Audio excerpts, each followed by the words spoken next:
Salam Merdeka Belajar. Bersama saya Elizabeth Yalmaf, guru di SMP Negeri 1 Atap Nerong, Provinsi Maluku, tepatnya di Kabupaten Maluku Tenggara, Kecamatan Kebesar Selatan, Desa Nerong. Sekaligus mahasiswa PPG dalam jabatan 2022 kategori 1 di Universitas Munawarman.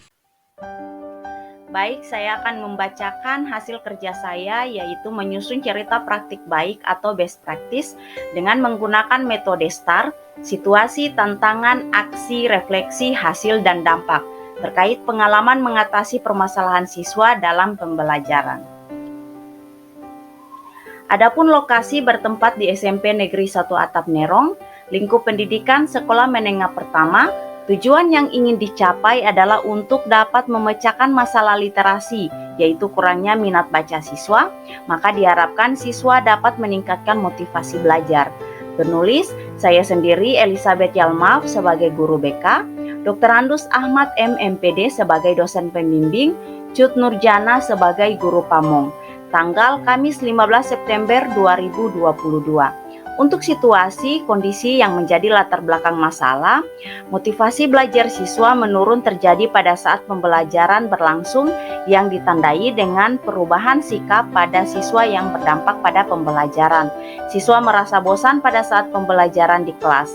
Perubahan yang terjadi seperti siswa tertidur saat kegiatan belajar mengajar, siswa hanya mendengar dan menerima apa saja yang dijelaskan oleh gurunya tanpa ada feedback. Kurangnya minat baca siswa, siswa kesulitan dalam hal hitungan, misalnya perkalian dan pembagian.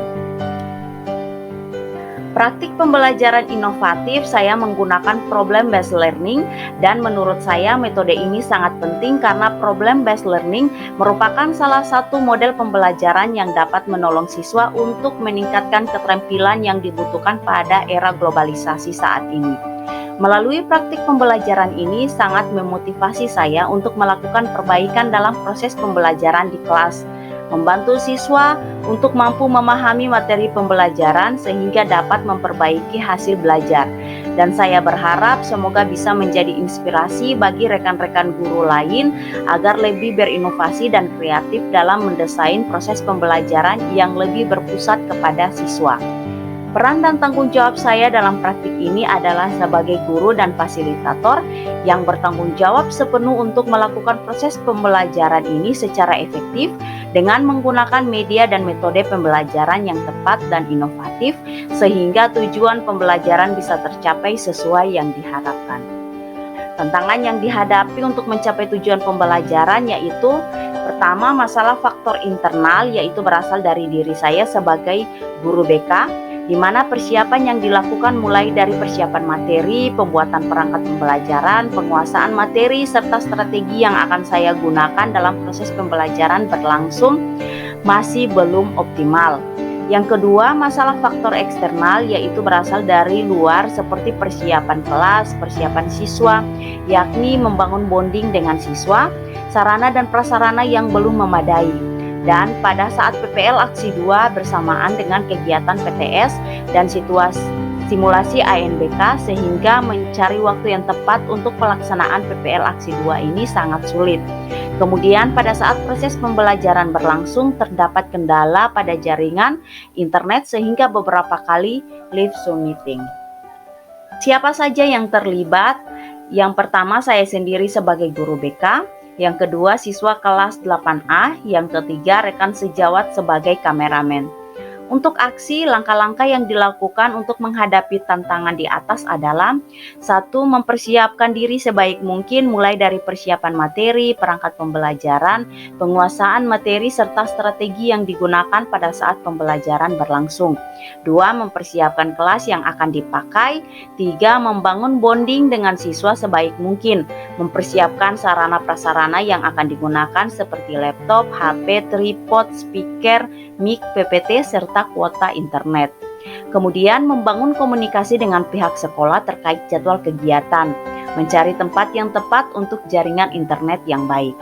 Strategi yang saya gunakan yaitu menggunakan metode problem based learning (PBL), kemudian membuat LKPD, Yang ketiga, melakukan penilaian berupa evaluasi proses. Yang keempat, melakukan evaluasi hasil. Dan yang terakhir yaitu menyiapkan media pembelajaran yang menarik. Bagaimana proses ini berlangsung? Yang pertama, saya menyusun perangkat pembelajaran. Yang kedua, menyiapkan alat dan bahan yang akan dipakai dalam proses pembelajaran.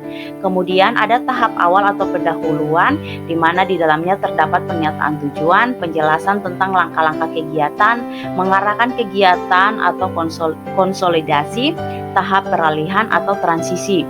Kemudian ada tahap inti yang di dalamnya menyampaikan materi melalui slide PPT. Siswa dibagi menjadi 3 kelompok, satu kelompok 5-6 orang.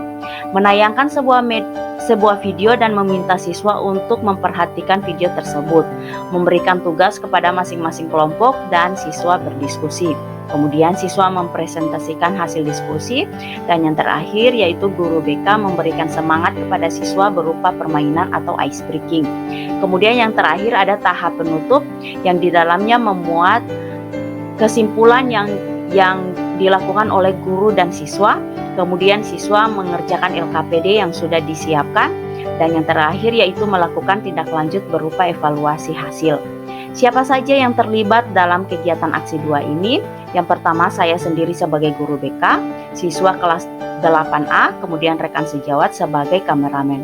Sumber daya dan materi yang digunakan yaitu laptop, HP, mic, speaker, tripod, internet, biaya pembuatan media pembelajaran, dan konsumsi. Untuk hasil refleksi dan dampak dari aksi yang dilakukan yaitu siswa lebih bersemangat dalam mengikuti kegiatan belajar mengajar melalui model pembelajaran inovatif dengan menggunakan model pembelajaran problem based learning, karena langkah-langkah dalam pembelajaran tersebut yaitu siswa dibagi menjadi beberapa kelompok, kemudian berdiskusi untuk mencari solusi dari permasalahan yang diambil. Dengan menggunakan metode PBL ini, siswa lebih termotivasi untuk belajar lebih meningkat dari sebelumnya. Selain itu, aksi ini juga berdampak pada kemampuan literasi, yakni siswa lebih berani mengemukakan pendapat dan lebih aktif lagi dalam kelas.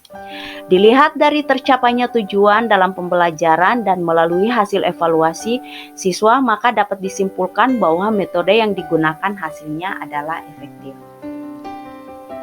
Untuk respon, melalui hasil wawancara dari narasumber yang terlibat dari aksi ini, mendapat respon yang baik dari semua pihak. Berikut adalah hasil wawancara dari narasumber. Yang pertama, siswa adanya perubahan sikap dalam proses pembelajaran setelah mengikuti aksi ini, dan siswa sangat termotivasi untuk belajar lebih giat lagi karena ada metode dan media pembelajaran yang menarik. Kemudian dari orang tua, adanya perubahan atau peningkatan dari siswa dalam hal belajar baik itu di rumah maupun di sekolah. Kemudian yang ketiga, kepala sekolah atau wakil kepala sekolah. Proses pembelajaran berjalan dengan baik dan menarik sehingga ada perubahan sikap yang ditampilkan oleh siswa selama kegiatan berlangsung, dan sebagai kepala sekolah atau wakil kepala sekolah berharap agar dalam proses pembelajaran selanjutnya selaku guru lebih semangat lagi, bisa mengelola kelas dengan baik dan lebih berinovasi dan kreatif. Untuk rekan sejawat, adanya proses perubahan sikap yang terjadi pada siswa. Ada beberapa siswa yang tadinya pasif tapi selama proses pembelajaran menjadi lebih aktif, dan aksi tersebut semoga bisa menjadi refleksi bagi guru agar bisa menjadi lebih baik lagi. Untuk pakar ahli dalam hal ini dosen, dalam kegiatan yang dilakukan siswa terlihat aktif, ada proses timbal balik antara guru dan siswa. Tetapi ada yang harus diperhatikan yaitu kurang memberikan reward atau penghargaan kepada siswa dan memperbanyak media pembelajaran yang lebih menarik dan kreatif.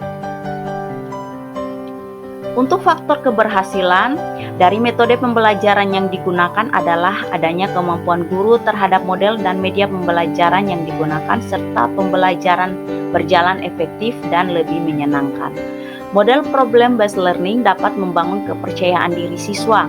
Bukan hanya itu, siswa juga didorong berpartisipasi aktif dan memperluas pemahaman mereka.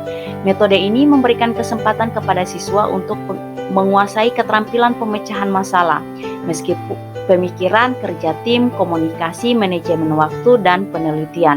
Sebagai bentuk pembelajaran aktif, problem based learning mampu mendorong pengetahuan dan mengintegrasikan pembelajaran di institusi pendidikan dengan dinamika kehidupan nyata. Dengan begitu, siswa dapat belajar bagaimana mengembangkan pengetahuan yang fleksibel dan meningkatkan keterampilan pemecahan masalah, memperoleh motivasi secara intrinsik, bertukar ide, dan berkolaborasi. Pembelajaran dari keseluruhan proses ini adalah guru lebih kreatif dan inovatif dalam memilih model pembelajaran dan media pembelajaran.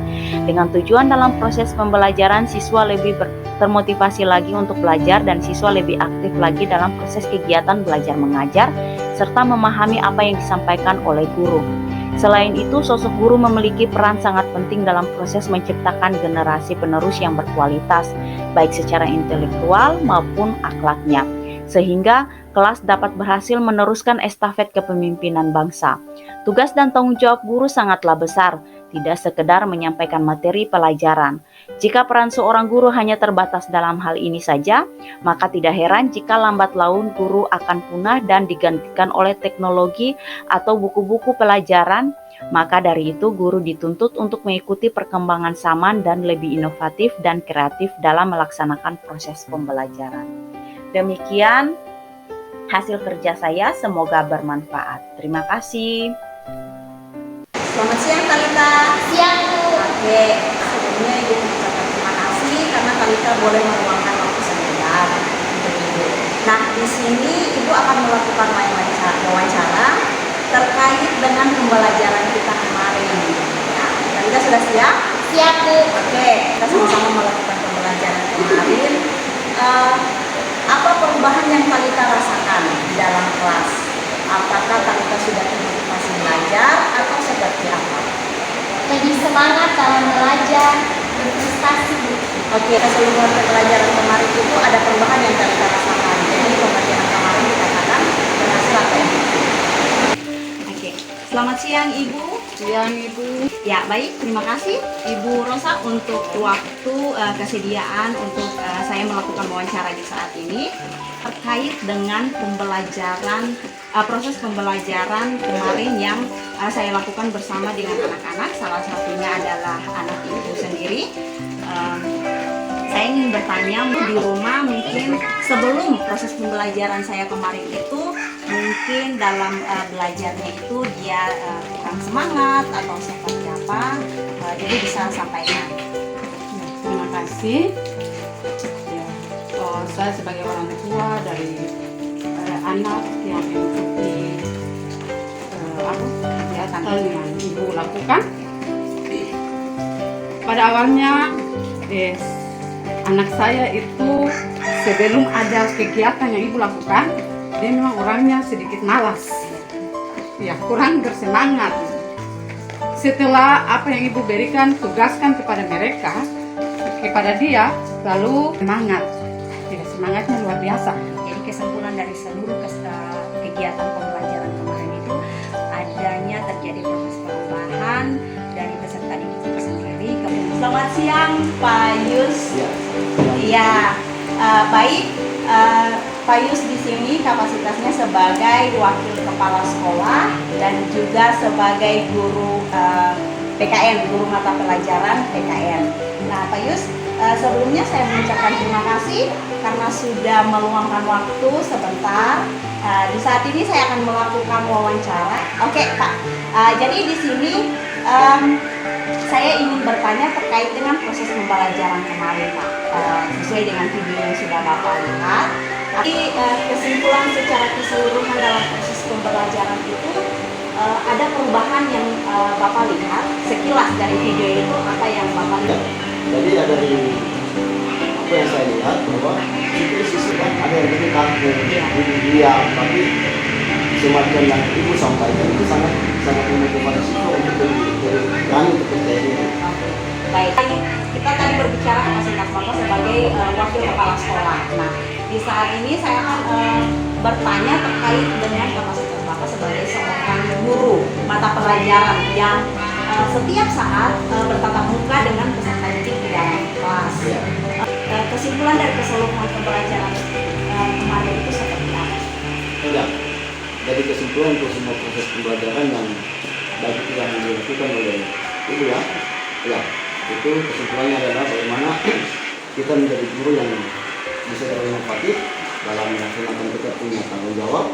Bukan saja kita bisa berhenti di tempat lain, tetapi dalam kelas itu yang lebih utama sehingga membangkitkan gairah dalam proses belajar. Mungkin itu. Ya, baik. Terima kasih Pak. Ya. Oke, selamat pagi Pak dosen. Selamat pagi, Bu Guru. Oke, saya mau meminta waktu sebentar dari Pak dosen. Saya akan wawancara. Menurut Bapak untuk kesimpulan keseluruhan pembelajaran ini seperti apa, Pak? Kalau kesimpulannya sudah bagus, metode pembelajarannya sudah bagus. Semoga Ya. masukan dari Bapak dapat bermanfaat agar pengembangan diri. Oke. Ya. Selamat menyaksikan.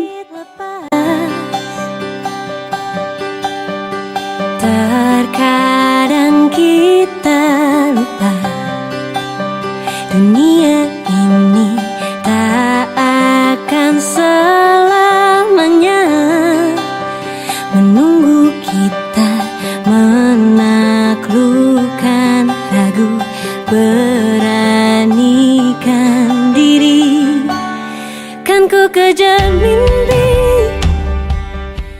Selamat siang semua. Selamat siang. Apa kabar hari ini? Masih semangat? Dalam memulai layanan kita di hari ini, Ibu minta ada yang bisa pimpin kita dalam doa. Boleh, silakan Muhammad Rizky. Bismillahirrahmanirrahim.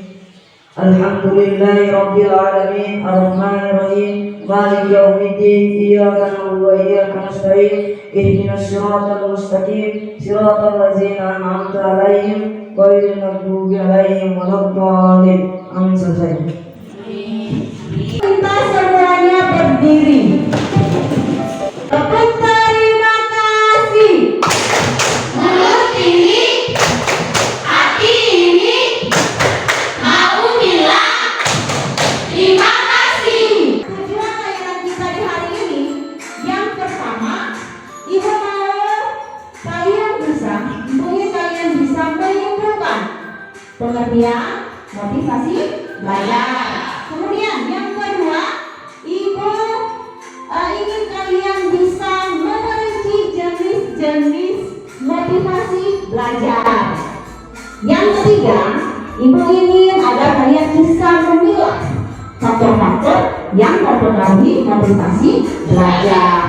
Kemudian, yang terakhir, Ibu ingin agar kalian bisa mengikuti strategi untuk mengembangkan motivasi belajar. Langkah-langkah kegiatan di saat ini, yang pertama Ibu akan menyampaikan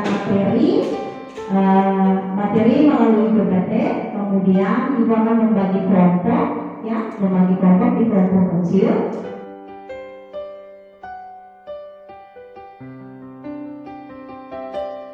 Kegiatan ini berlangsung selama 2 jam. Ibu ingin semua kegiatan berjalan dengan lancar. Kalian bisa semangat dalam mengikuti kegiatan ini dan tujuan layanan kita akan tercapai di hari ini. Oke, Ibu mau bertanya kepada kalian, siapa yang masih ingat materi kita di layanan yang pertama kemarin waktu itu? Kemarin itu tentang apa? Tentang bullying. Oke. Yang dilakukan berulang-ulang oleh psikolog. Ya.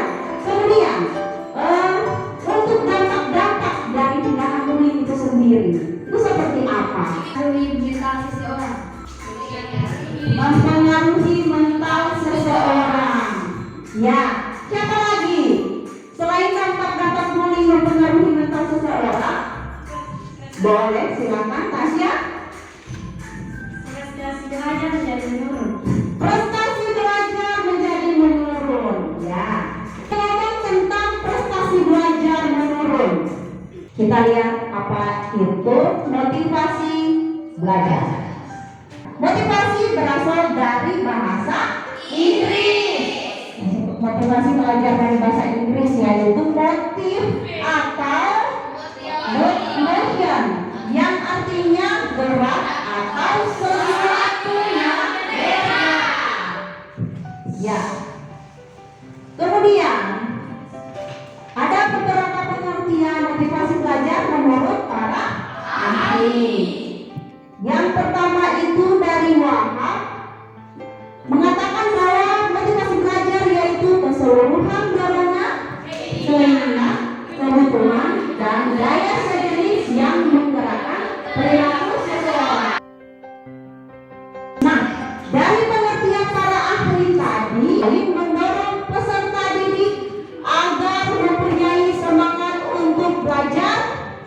menggerakkan kekuatan dalam diri peserta didik untuk belajar, dan mengarahkan aktivitas-aktivitas peserta didik dalam belajar.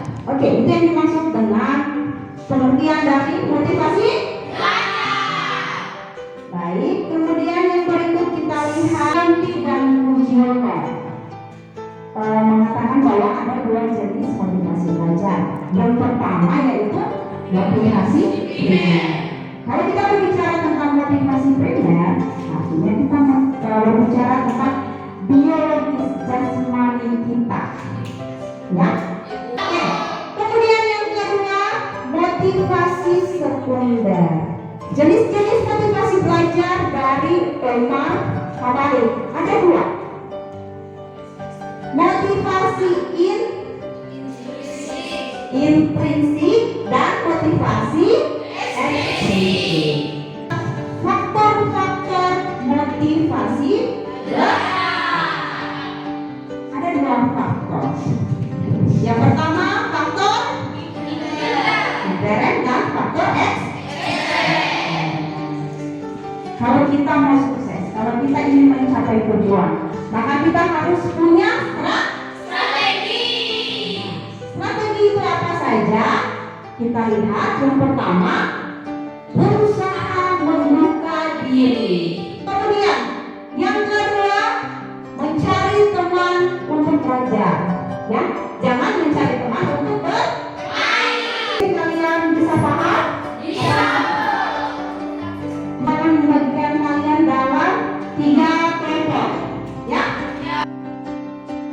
Akan menampilkan sebuah video dan ibu harap kalian memperhatikan video yang sebentar nanti diperhatikan.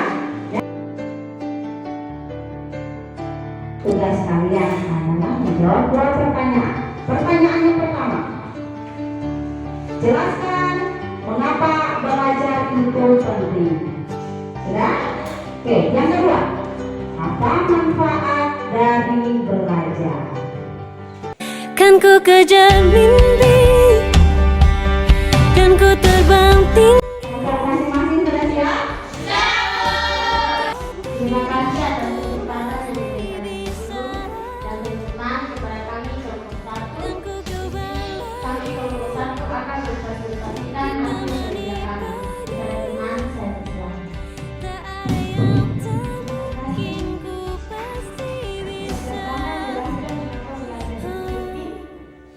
Belajar sangat penting dan menambah pengetahuan kita. Yang kedua, manfaat dari belajar. Manfaatnya adalah meningkatkan pengetahuan kita tentang sejarah. Sekian dan terima kasih hasil kegiatan kami. Mungkin ada pertanyaan usul atau saran dari kelompok lain pada pertama. Silakan kelompok lain mungkin ada pertanyaan.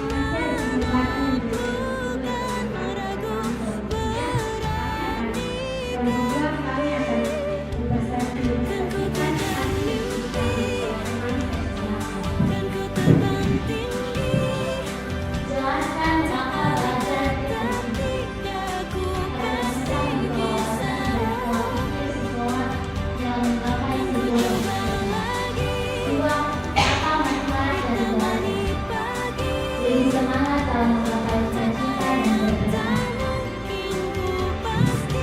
Sekian dari diskusi kami. Mungkin ada pertanyaan atau buku dari teman-teman kami persilakan. Silakan kelompok 2 dan kelompok 6. Kelompok 1 ke kelompok 3 mungkin kalau memahami apa yang disampaikan oleh kelompok 2. Silakan. Oke, baik, kelompok 1 silakan.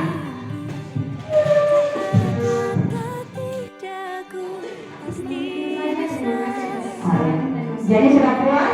Ayo. Oke. Baik.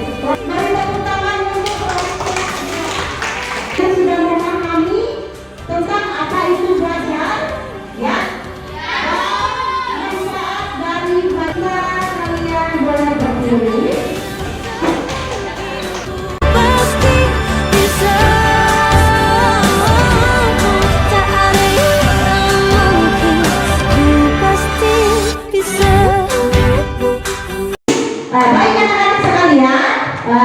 kita sudah berdiskusi ya, dan Ibu sudah menyampaikan materi. Ibu minta mungkin ada yang bisa membantu Ibu untuk menyimpulkan materi layanan kita yang tadi Ibu sudah sampaikan. Siapa yang bisa? Saya bisa. Oke? Oke.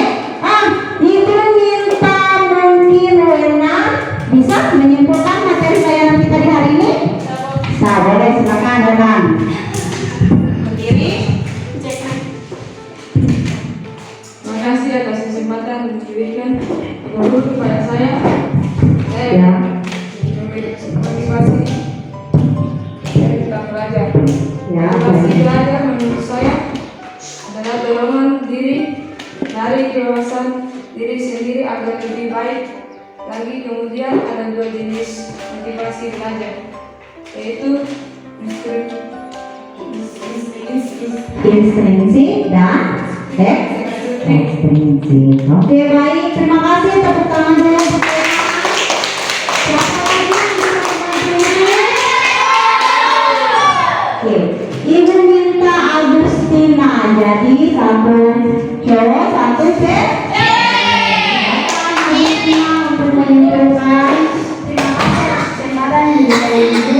Saya menyimpulkan motivasi belajar. Baik, Menurut saya motivasi belajar sebagai keseluruhan daya pengaruh yang ada di diri menyimpulkan kegiatan belajar. Motivasi belajar terbagi atas dua faktor, yaitu presental dan eksternal.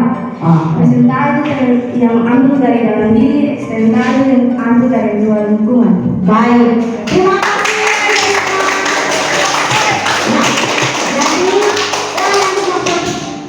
Yang dimaksud dengan motivasi belajar yaitu dorongan dari dalam diri seseorang untuk mencapai tujuan, ya, untuk mencapai tujuan tertentu. Kemudian ada jenis-jenis motivasi belajar, ada 4 ya. Iya, Bu. Motivasi primer, motivasi sekunder, kemudian intrinsik dan ekstrinsik. Kemudian ada juga faktor-faktor motivasi belajar, yaitu dari motivasi intern, faktor intern dan ekstern. Kemudian ada strateginya juga. Ya, baik anak-anak sekalian, terima kasih yang sudah membantu Ibu untuk menyimpulkan materi layanan kita di saat ini. Kegiatan kita di hari ini kita sudah melaksanakan dari awal, sudah menyampaikan materi, kemudian kalian sudah bisa menyimpulkan apa itu yang dimaksud dengan motivasi belajar. Kemudian kalian juga bisa sudah merinci jenis-jenis motivasi belajar, ya. Kemudian motivasi belajar itu apa, dan Ibu berharap supaya kalian bisa mengikuti strategi untuk meningkatkan motivasi belajar. Oke? Untuk tindak lanjutnya seperti biasa, Ibu akan meminta kalian untuk mengisi LKPD yang sudah Ibu siapkan dan evaluasi belajar. Andaikan aku bisa melayang jauh, berteman langit lepas, terkadang kita. Semoga yang kita di hari ini memberikan kesan yang baik, dapat bermanfaat untuk kalian, ya, untuk mencapai cita-cita kalian. Siang semuanya. Teman-teman semua berdiri. Salam kepada Ibu. Selamat siang Ibu. Selamat siang teman-teman. Baik, semua boleh meninggalkan ruangan dengan tertib.